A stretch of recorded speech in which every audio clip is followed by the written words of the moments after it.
அண்மை செய்தி. கேரளாவில் 3 இடங்களில் ஏற்பட்டிருக்கக்கூடிய பயங்கர நிலச்சரிவில் இதுவரை 2 குழந்தைகள் உட்பட 12 பேர் உயிரிழந்திருப்பதாக தகவல் வெளியாகியுள்ளது.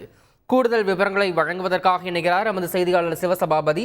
சிவசபாபதி, தற்போது இந்த நிலச்சரிவில் சிக்கியவர்களை மீட்கக்கூடிய பணிகள் எந்த அளவில் நடைபெற்றிருக்கிறது? குறிப்பா இந்த நிலச்சரிவில் சிக்கியிருக்கவர்களுடைய தற்போதைய நிலை என்ன?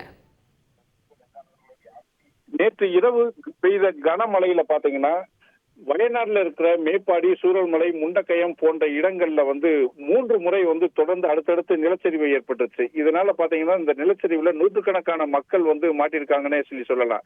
இது மட்டும் இல்லாம இந்த பகுதியில ஆயிரக்கணக்கான பேர் வசிச்சுக்கிட்டு இருக்காங்க. இவங்களுடைய நிலை எல்லாம் தற்பொழுது என்ன அப்படிங்கிறது ஒரு கேள்விக்குறியா இருக்கு. இதுவரைக்கும் பாத்தீங்கன்னா 2 குழந்தைகள் உட்பட 12 பேர் உயிரிழந்தது உள்ளதாக தகவல் கிடைச்சிருக்கு. இது மட்டும் இல்லாம சூரல்மலையில பல ரெசார்ட்கள் இருந்திருக்கு. இங்க நிறைய பேர் தங்கியிருக்காங்க. இதுல குறிப்பா பாத்தீங்கன்னா ஒரு ரெசார்ட்ல இருந்த 2 டாக்டர்களுடைய நிலை என்ன ஆச்சு அப்படின்னு சொல்லிட்டு தெரியல. அதே மாதிரி முண்டகயத்துல ஒரு வீட்டுல 9 பேர் வசிச்சிருக்காங்க. சிறு குழந்தைகள் உட்பட 9 பேர் வசிச்சிருக்காங்க. அந்த வீடே இப்ப இல்லாத அளவுக்கு தரமட்டமாயிருச்சு. இது மட்டும் இல்லாம மேப்பாடி, சூரல்மலை, முண்டகை போன்ற இடங்கள்ல இருக்கிற பள்ளிகள் எல்லாமே முழுவதுமா அடித்து செல்லப்பட்டிருக்கு. பல வீடுகள் இருந்த இடம் தெரியாம அடித்து செல்லப்பட்டிருக்கு. மேலும் இதனால இறப்பு எண்ணிக்கை கூடும் அப்படின்னு சொல்லிட்டு அஞ்சப்படுகிறது.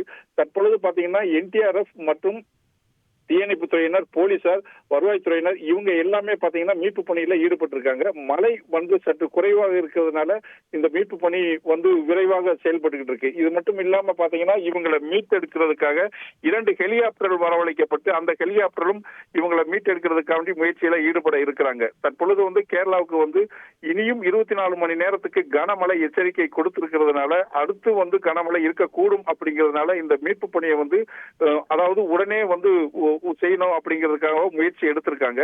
இது மட்டும் இல்லாம பல இடங்களுக்கு செல்ல முடியாத அளவுக்கு பாலங்கள், ரோடுகள் எல்லாமே தகர்ந்து போயிருக்கு. இனியும் அதிகமான ஆட்கள் வந்தாட்டே இந்த மீட்பு பணியில ஈடுபடுத்த முடியும் அப்படிங்கிறது தகவல் தெரிய வந்திருக்கு. தகவல்களுக்கு நன்றி சிவசபாபதி.